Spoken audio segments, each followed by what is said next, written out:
Hi there, my name's Ryan, and we are selling our Sonic Lite by Venture RV. It is the 169 VBH ultralight camper. We've had it for roughly a year, and we've used it about a dozen times. We are selling this unit for something else, and this has been a phenomenal camper for us. It is a really great camper to use for a vehicle that is mid-sized SUV, truck, small truck. It is a really good small unit that is an ultralight or a light camper. So let's go around the outside first. I'll show you around and then we'll go on to the inside. I am not a first-time RV owner. I've had multiple travel trailers and fifth wheels, and used to work for one of the local RV dealerships here. So know a thing or two about these RVs. If you have a question, please let us know and in the comments below, and I'll be there to help you out. So we'll go around the outside first. First off, there are some decals coming off. Venture does not give very good vinyl for this type of thing. So I had a set on, got it replaced under warranty, and then they sent me another set because this set was also coming off. I did not pick that set up. It's still at the dealership. I'm just going to suggest taking a hair dryer and peeling the rest of these stickers off. I believe the third set will fail just like the other two sets did. The front end gets a lot of bugs on it anyway. It's better to use a gel coat safe RV wax or marine wax, and then when you are done camping and you are going to clean the camper, those bugs come right off. So it's better than just putting the vinyl stickers on. So on the outside of the camper here, we have I have the 20-gallon tank that I'll include with it. These are the bigger tanks from my other RVs. It does come with the Husky load hitch setup, and the marine battery there. On the outside here, we have magnetic latching. So when you open this up, lots of through storage there. Slam latches, really nice. Your fresh water is right there. So you turn the valve on and off with the freshwater tank. Really nice rims, great brakes. We have a city water connection and the flush for the black water right there. You have your outside shower, 30 amp, 125 volt standard outlet. You can run it on an adapter for 115 for your 15 amp or 20 amp house current, but you would not be able to run your air conditioner on that. Rear jack there, gray water and black water, and I do have it set up for a emulsifier, so it is prepped for that. I don't want to include the emulsifier with it.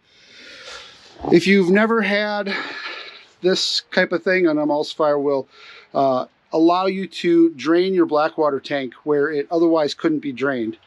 It is a huge saver when you do not have access to a a dump or fill station. It is absolutely amazing. For 200 bucks, I'd include it with the unit.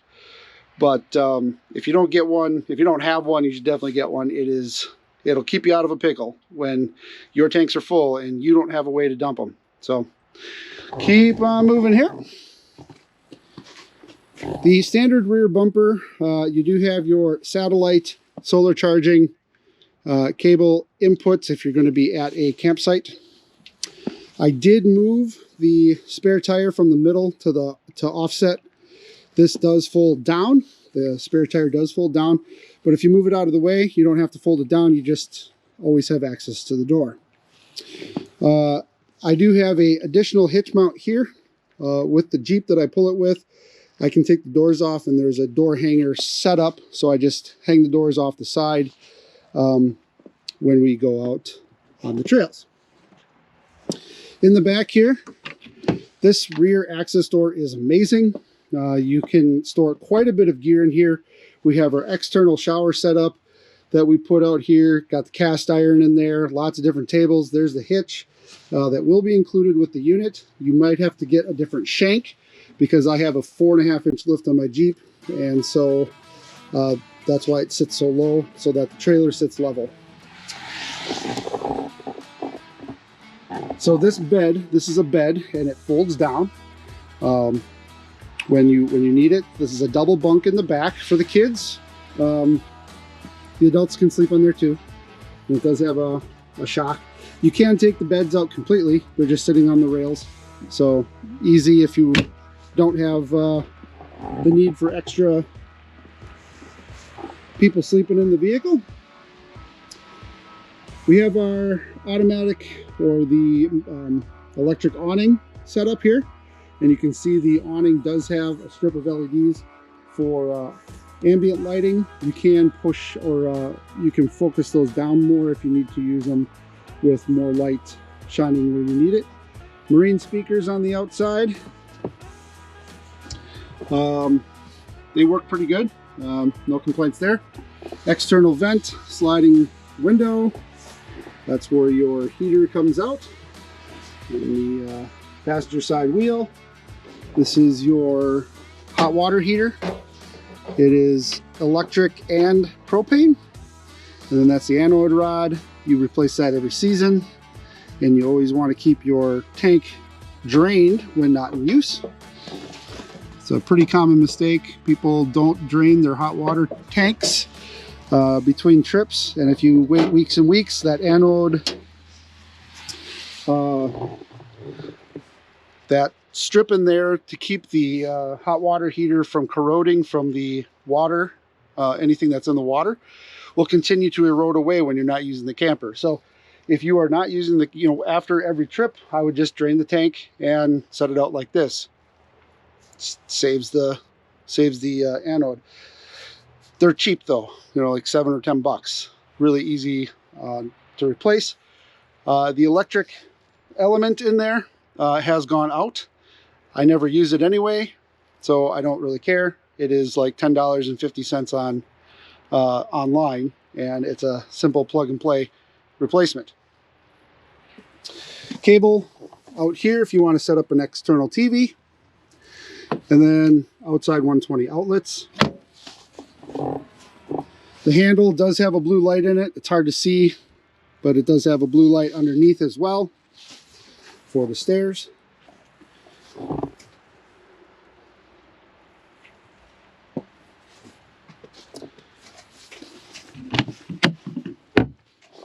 Inside, again, plenty of storage for all your gear. You do have a battery shutoff, so when you're not using the unit, you would turn that off. I have everything set up here for sales purposes, but I would bring the battery in the winter time.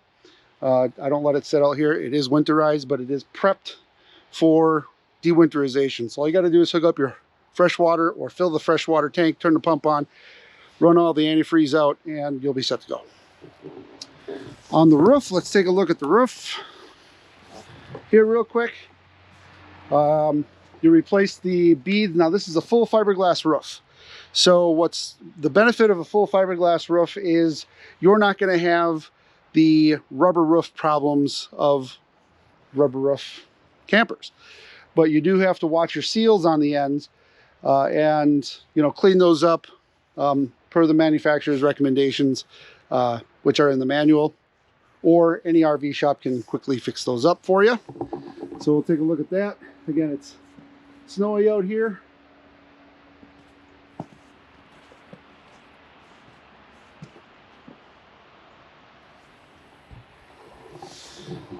Visually speaking, I replaced a few of the light covers that blew off out on the road. I haven't had any issues with any of the gel coat, the fiberglass. It's all in good shape. Clean it regularly and it'll last a really long time. Longer than a rubber roof model would. And the outside siding is a lot more durable than the aluminum siding ones.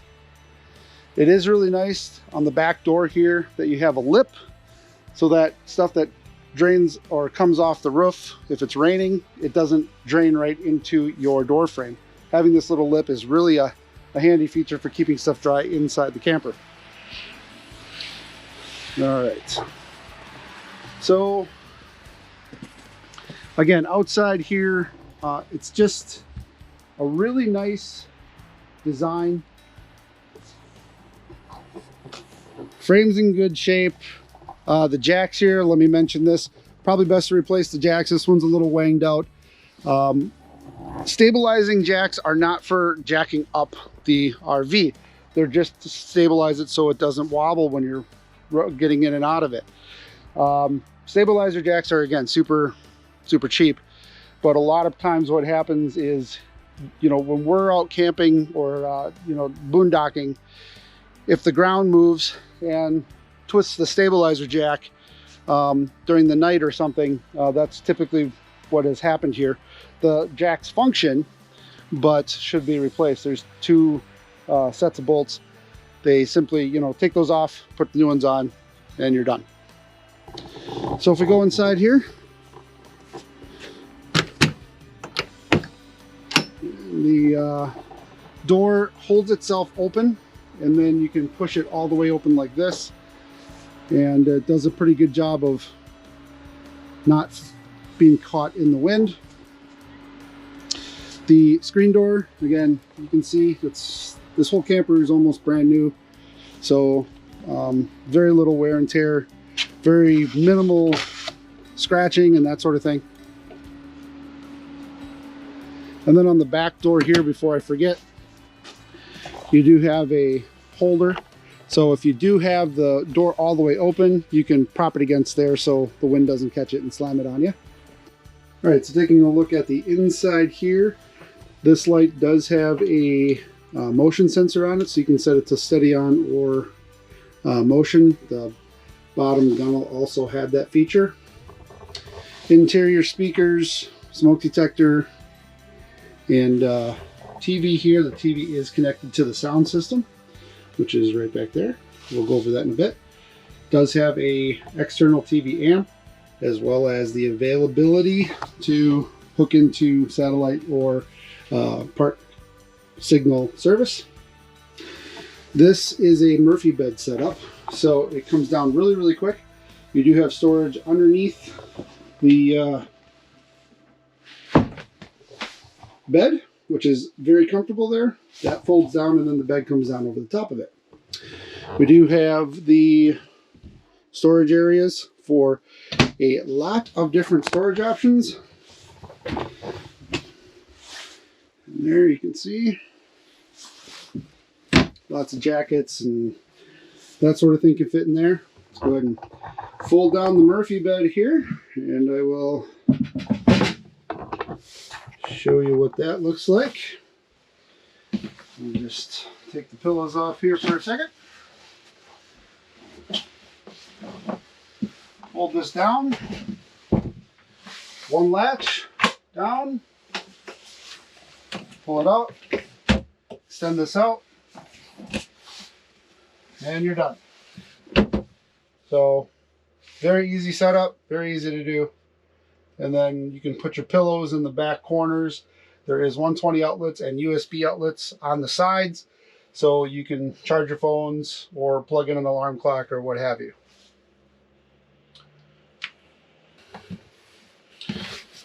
And on the Murphy bed, you also have individual reading lights that can turn on and off.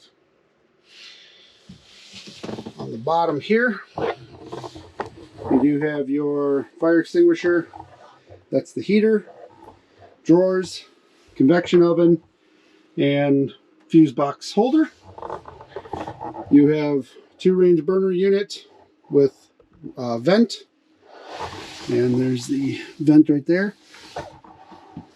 The sink with cutting board.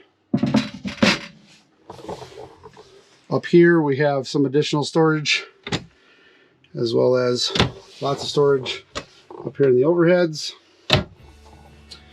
Again, here's the radio system, which hooks into the This will play DVDs. Food storage area.